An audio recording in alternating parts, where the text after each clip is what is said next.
First City Focus is supported in part by Duke Energy, powering the lives of its customers and communities. Online at duke-energy.com.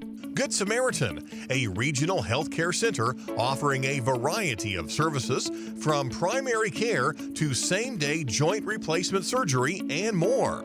Good Samaritan online at gshvin.org. Colonial Assisted Living. Colonial is an assisted living residence, promoting independence and dignity for each resident while providing the necessary assistance for daily living.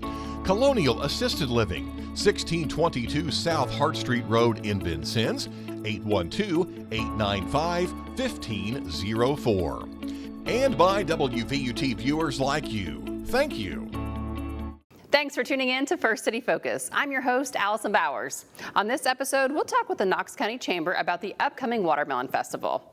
The most recent episode of History Vault walks us through the one-room schoolhouse that turned into Vincennes University.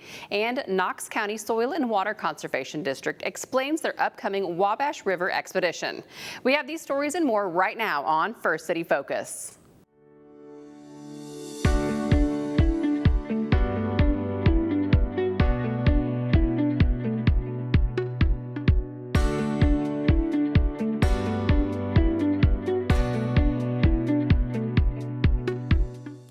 While the end of June and July is a sad time for some because it means going back to school, it also means local produce is in peak growing season. The Knox County Chamber is here to tell us about their annual festival celebrating our community and delicious harvests. Joining me today are Michelle Smith and Jackson Hunt. Thanks for joining me, guys. Thanks for having us. Yeah, so it is the end of the summer, kind of, seems like it already, and that means Watermelon Festival, right? Watermelon Festival, so what all you guys got planned?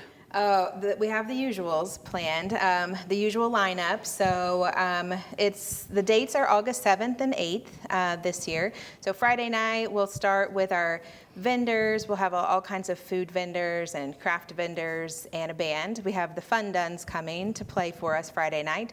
The time, it'll start at 5 p.m. And go till 9. Yep. And where is that? Patrick Henry Square. Yeah. And then the next morning, Saturday the 8th, is the run, right? Mm-hmm. That's usually what starts off. And what time is that? That starts at 8 a.m. and I'll let Jackson talk about that because that's sort of his project. Yeah. So we're going to do the color run again this year, and that's going to kick off from the start of the Riverwalk at 8 a.m. and then we'll also end at the Riverwalk. So it'll be a full loop. Okay. And it's a 5K? Yep. Okay. And can people still register for that? What's the registration deadline? Yep, the registration deadline is going to be August 5th. So you can register all the way up until then online to secure a t-shirt. And then we will also have registration the day of. You just won't be able to get a t-shirt with you then. Okay, and explain if someone's watching and they've never been to a color run before. What is that? Yes, so we will have volunteers stationed along the route and they will be throwing color powder at you. So our shirts this year are going to be white. So everyone's going to be decorated in all different colors by the time that they're done with the run. That's very fun. And then all day Saturday is events, right? We've got, I know the usuals are the stage is usually set up and there's stuff going on in the Miss Watermelon, and tell me all about the whole day's events. Mm-hmm. So after the color run, we will start with the day's events, and the babies and toddler pageant will start at 10 a.m. and then we will have the watermelon toss. And there's it's my first one. So. We'll also do seed spitting contests. Yeah. So each of those contests will kind of be sprinkled throughout the day with the pageants also going on. So if you have somebody in a pageant, you could go watch a pageant and then also participate in contests. They will never overlap, but they will be sprinkled like throughout the day, mixing together. Yeah. Okay. And there is always watermelon there to try, right? Yes, Tell me about that. Purdue Extension partners with us, and they are bringing, I think they said 13 different varieties of watermelons for us to sample this year. So we'll have all kinds of watermelon sampling at our booth, at our tent. So. And that's always free. Yeah. Yes. Yeah, I mean, I remember in years past getting done with a race, and then it's like, you can try all these different different flavors, and Which there's is different really refreshing. colors. Yes. Right, like I'd never seen like instead of a yellow watermelon and ones that taste like totally different fruit. That's an interesting time, and then people kind of get to learn a little bit more about watermelons. About the different varieties. Yeah. And so they'll kind of explain. I mean, as you taste, they can kind of explain the different varieties. And I think there's even an orange orange one this year. So Wow. that'll be interesting to see. Yeah. What year is this of the Watermelon Festival? I want to say 25. It's 25. 25. Yeah, So 25 that's a years. big year. It is, yeah. The history of the Watermelon Festival, you know, it kind of just celebrates our local culture. And I believe Knox County is number two in the country, right, for watermelon production. So Yeah, it is. And so that makes Knox County kind of unique, we think. And so, you know, we think the Watermelon Festival is sort of, not only is it a celebration of the harvest and watermelon, but it's our uniqueness as a county, because being number 2 in production is pretty special. yeah, for the whole country. I mean, that's huge. And then there's also an antique tractor show, correct? And what time is that?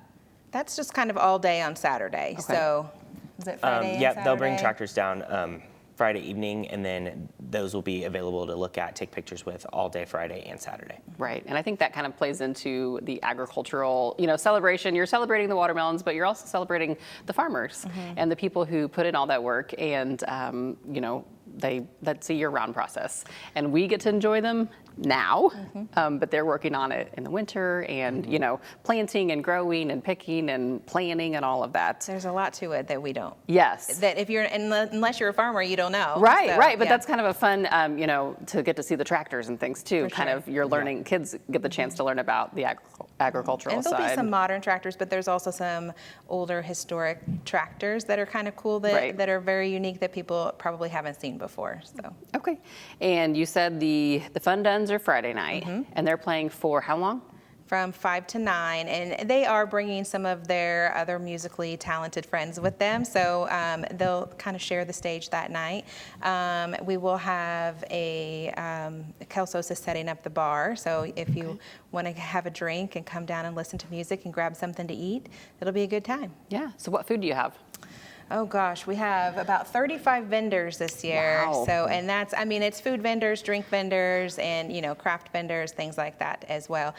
So we're going to have a variety of things. So Now that could be food, are you having any food trucks, or are they Yes. all vendors? A mixture of both? mixture of all the things, yeah. And there's like local groups and fundraisers and things selling food, as Right. well as the normal food trucks. Yes.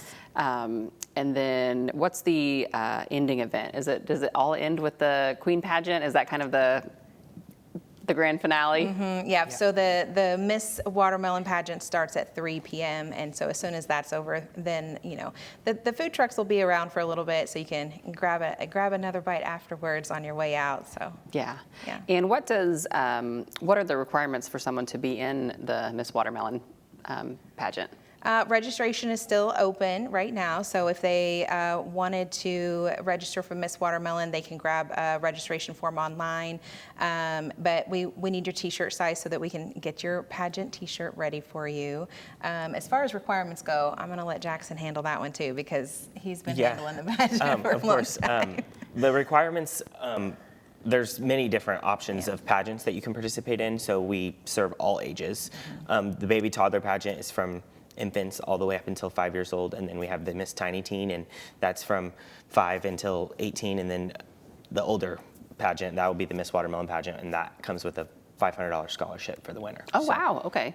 And does that winner go on to any other pageants, or do they just kind of represent Knox County? They as the represent year? Knox County, and there'll be certain events that they'll show up to and Right. parades that they'll be Right. a part of. So. And that scholarship can go to wherever. And is this only for girls that are going into college then?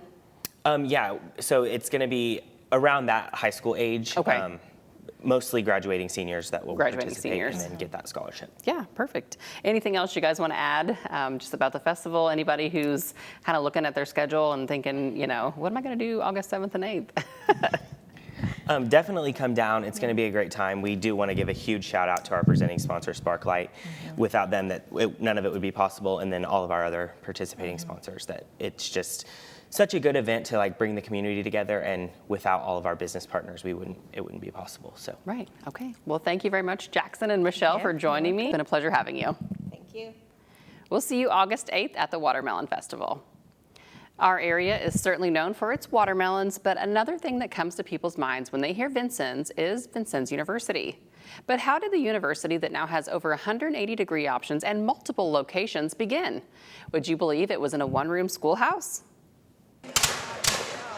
you had the American Revolution, said all men are created equal, and then you had the Ordinance of 1787, move into this area. The people of Indiana, their children will grow up in a state of ignorance unless some provision is made for their education. And it became obvious that you needed to have education.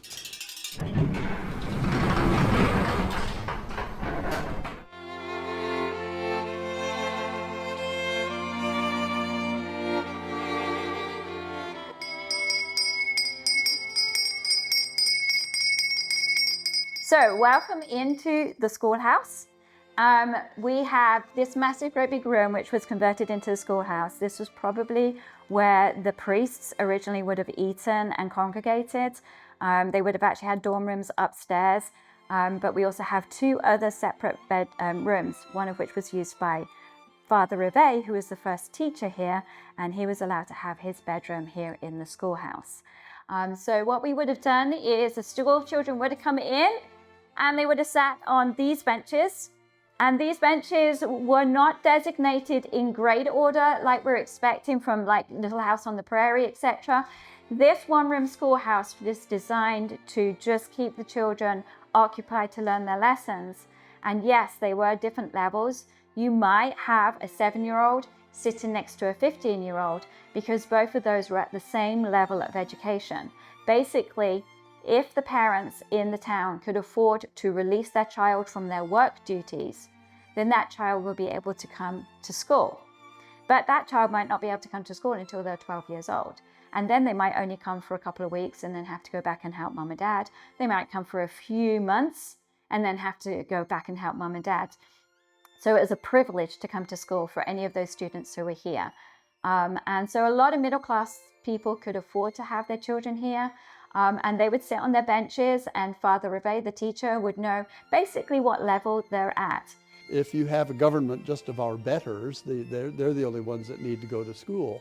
But if anybody could be one, as they said back then, it's possible for the lowest person to rise to the highest political office. Then you have to educate everybody, and you have to educate them not just for occupations, but also for society.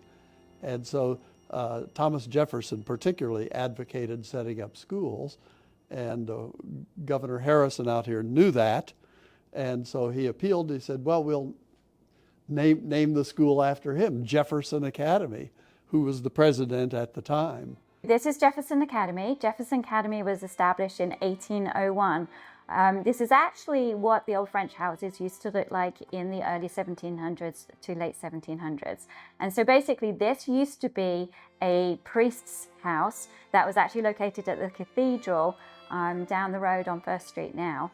The priests used to come here on their way around to administer to the people. And they figured this was a good location to be able to set up the first free public school in Indiana Territory. This was a primary or elementary school. So this was the age group from about 7 to about 17. So it was not a higher education college. It was just for the local school kids so that they could learn their ABCs. And what was really interesting, this was open to any child in Vincennes. You could be a boy or a girl, French, American, and also Pian-Cachor. They would learn their lessons using one of these, which is a slate board, and they would sit on the benches and put this on their lap, and then they would write their lessons on this. The dunce hat, as far as we know, was not used extensively by Father Rivet. It was there in case somebody had not paid attention to their lessons, which was pretty much what Father Rivet was going to punish them for. No homework punishment or anything like that. If they weren't paying attention, he would make them sit and have their dunce hat on, possibly. Father Rivet's very, very good students were actually allowed to have one of his books from his collection. He was from a wealthy family, and he brought over with him to Indiana over 200 books. Some of them are housed in the Brute Library by the cathedral. And he might actually give some very prized students a book or two from his collection. And these would be the students who had been taken up to a high level of education. And Father Rivet was a Latin teacher from the university in Paris, and he was able to teach the children up to a high level with sciences, with the arts, and then also with the classics, where he spoke Latin with them. And these students were then able to justify the charter for a university because Father Rivet was able to educate them so highly. And so they were able to support that charter in 1802 to Congress, and then Congress, of course, agreed to it in 1806. So we figure that the college got started somewhere between February and October of 1801 and made a request for the land grant in December of 1801, and it went through 1802 then, and we think then it pretty much died out at the same time that Father Rivet became very ill. He was dying of tuberculosis. He died then in 1804, and then the university went into hibernation for a while until it got its land grant. They got word that in 1804 that it had been authorized, and then in 1806 they actually got the land grant, and they were able to then set up a board of trustees and start planning for building a college. And in 1806 then the land was authorized by Congress, and the university, now that it had this land, was able to sell 4,000 acres of that and use it to build a university building. They changed the name to Vincennes University, and they built this impressive 2.5-story brick building. Vincennes University and its various manifestations was basically a grammar school up until 1853. A lot of times the higher education colleges were established because the new territories wanted to be able to produce leaders for the territory. So if you had the facility to be able to filter everybody through the grammar school system or the prep school system, then they didn't really worry about a free education system for those who couldn't afford it. This was unusual in the fact that it was the first free public school, which makes it a lot different than some of the other territories when they were establishing their schools.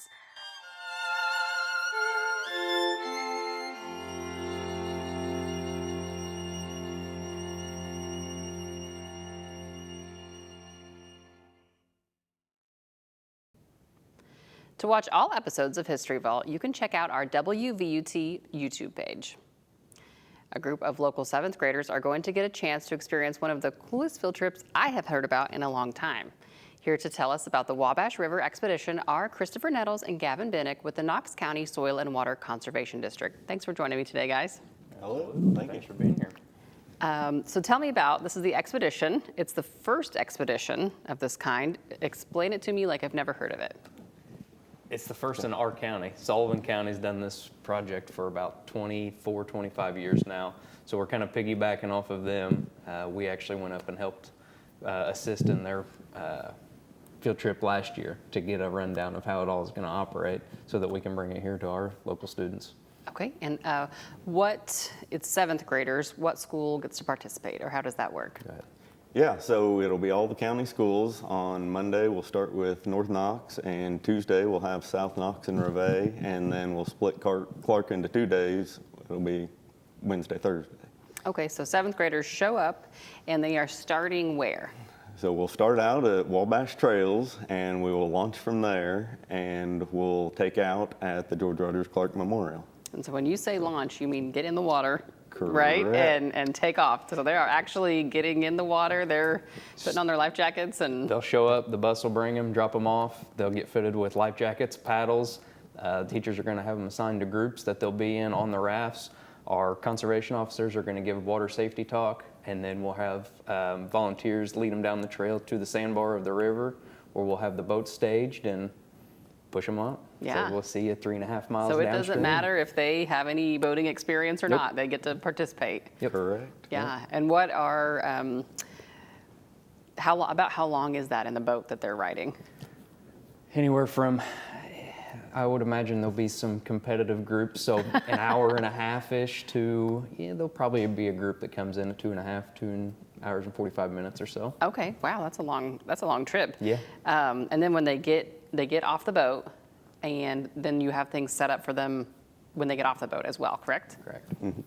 Yeah, so along the way, first they'll have a scavenger hunt looking for native flora and fauna along the way. We'll also give them GPS units, and we'll have some landmarks picked out for them to mark along the way to get some experience using the GPS. And then, once they land at George Rogers Clark, we've got several stations that'll be set up for them there. So of course, they'll get to go through the memorial and learn about George Rogers Clark. And then some of the other stations, we're going to have Purdue Extension. We'll have what's called an Enviroscape, which is a tabletop watershed model that talks about pollution. DNR is going to have a couple things there. They'll have their electrofishing boat set up just in the parking lot for the kids to look at and learn about. And then they also have what's called Woods on Wheels, which is an interactive trailer talking about Indiana's forests, and you can see bark samples, tree leaves. So they'll get to go through that, and then I'm shorting on our other, what else we got? NRCS will have a soil health trailer, and then our local wildlife rehabilitator, Angel Lang, will be there as well to give us a quick demonstration. That sounds really hands-on. I mean, Yes, you think that's about what field we're trips, going for. sometimes it's like, oh, you walk through somewhere, that sounds like from the time they get off the bus to the time they get back on the bus, that's a lot packed in a day. It's going to be a busy day. Yeah. What do you think this means to seventh graders? I think, they're old enough, obviously, to kind of learn about their surroundings, but is this also giving them some glimpses into some different careers and things? Yeah. It's going to teach them pollution, where pollution ends up ultimately, especially here in Knox County, being bound by three rivers on 3 of our 4 sides. It's going to kind of give them a deeper thought of, well, I'm doing this, but it's impacting downstream for me. So, change your way I'm doing something, or even just familiarity with our wildlife in the area. Right, and you said the wildlife rehabilitation person will be there. How much do you guys work with wildlife rehabilitation in your jobs? So we're more habitat side of things, not so much actual animals. We have an invasive species crew. They're hands-on with plants, but as far as hands-on with wildlife, we're kind of pulled back from that. We leave that to DNR. Right. So then they get off the boat, and like you said, they're going to be getting off the boat at different times, so their own pace. And so the scavenger hunt, how is that going to be? Each boat is working independently. What are they looking for? So we've went through and made lists of animals, plants, reptiles, snakes, fish, whatever they might see on the trip, and it's just a laminated sheet. They'll check off what they see, and then at the end of it, we'll grade, according to how they turn in, basically. Awesome. Yeah. So then they have to decide amongst their boat who's going to be, they kind of have to self-organize a little bit while on the Correct. boat under some pressure of the water, right? You said Wind Energy's on hand with their tabletop safety demonstration. Tell me a bit about that. Yeah, so that one, some people may have seen it. They usually have it at Ag Day and some of the fairs. So it's electrical safety. They've got several different ways that a line could short out. So a tree falling on it, or somebody with a pole saw, something that could get into the lines, or if lines are down, and why to stay away from them. Right. Always make the assumption that it's electrified. Because I think a lot of times, seventh graders, they're starting to get out on their own, but especially when they get old enough to drive, that's when they're going to be maybe driving around these areas, and they might run into a down power line, or they might, and those are things that maybe they don't teach them in school. Correct. So this is a great field trip to kind of give them some hands-on things that they're learning about our area and just different safety things, because I think maybe some of these kids might have never wore a life jacket. If you haven't been swimming much, you haven't been out on the water much, you might not know about that even. So just finding out how to wear a properly fitting life jacket is skills that small up to, larger safety skills. So that seems like they're learning a lot. Yeah, that's something we kind of take for granted around here in a rural area, but especially when we helped Sullivan County, they made the comment that a lot of these kids, it is their first time out on the water, and they're the same way. Has the Wabash running right alongside them too, and it's not something that a lot of kids get to experience. So that's what we're hoping to do. Yeah. Now, if someone takes this field trip and they're really interested in this stuff, is there somewhere that you would point them to get, is there a group or conservation clubs or anything? 4-H. What's where would you say, look into this, or get into that? Yeah, around here, I think 4-H would be a really good one Yeah. to get into. Just kind of keep learning, you know, I mean, because they can't be 7th graders every year, right? They can't keep, you hope they have so much fun they want to come back, but Right. you want to keep getting the new groups of 7th graders. So anything else that we've missed talking about that you want to cover or that you want someone to know about? Yeah, sure. We've reached out to all of our first responders, the fire department, both of our police departments, sheriff and city. We'll have an ambulance that will be, you know, kind of on site moving down with us as well. So we have really tried to think of all of our county resources, not just promoting the district, but it will be a good way for our other first responders to promote themselves as well. Yeah. Well, thank you guys so much for coming and sharing about this. I think it sounds really fun, and I think we're going to try to go along as a station and get some video and get some, so, you know, viewers can kind of see it after the fact. But this was just learning about all the information now. So thank you guys for coming. Absolutely. Thank you. Thanks for having us. The lands and the water are truly some of the most beautiful around. The Wabash Valley Progressives recently hosted a tribute event to the space right here in Vincennes that is now proudly called Minooteeni Park. A large crowd gathered Tuesday at 1st and Hart Streets along the Riverwalk for the official dedication of Minooteeni Park. The project began 6 years ago when members of Wabash Valley Progressives proposed creating a native plant park. Working with the city of Vincennes and representatives of the Miami and Peoria tribes of Oklahoma, the vision grew into a park that honors the Native American history of the Wabash Valley through native vegetation, educational displays, and public spaces. The Miami tribe has been involved from the beginning and helped to establish the park's name.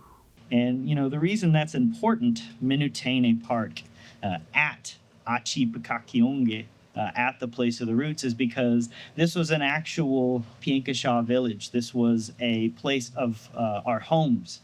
This is not just an abstract, this is our homelands, but this is actually where the Miami people's houses would have been. The ceremony also highlighted what the park means to those whose history it was created to recognize.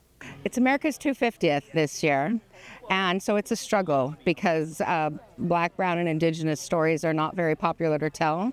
And so this is a very truth-telling space even before the 250th anniversary of the country. And so the folks here, for me, are super allies. And this park is a special place. Some of these are our ancestors, like this tree. Trees all around here are old enough to remember when we were here. And when I got here, I had never been here. But when I came here, I recognized them and they recognized me. So it's almost like coming home. The late afternoon gathering on Tuesday included live music from Abigail Harper and Bill Brower. And a recorded song about the park was also played, which was created in part by AI. In a proclamation officially dedicating the space, Vincennes Mayor Joe Yoakum recognized the park as a place of education, recreation, and reflection. For First City News, I'm Dave Foster. And that's all for this edition of First City Focus. For everyone here at WVUT TV, I'm Allison Bowers. Join us again next week.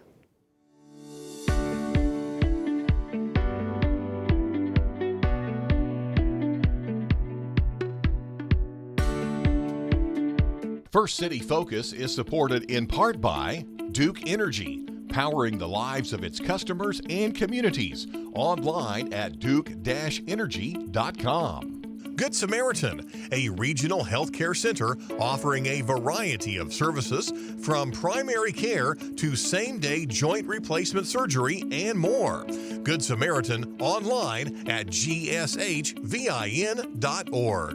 Colonial Assisted Living. Colonial is an assisted living residence, promoting independence and dignity for each resident while providing the necessary assistance for daily living. Colonial Assisted Living, 1622 South Hart Street Road in Vincennes, 812-895-1504. And by WVUT viewers like you. Thank you.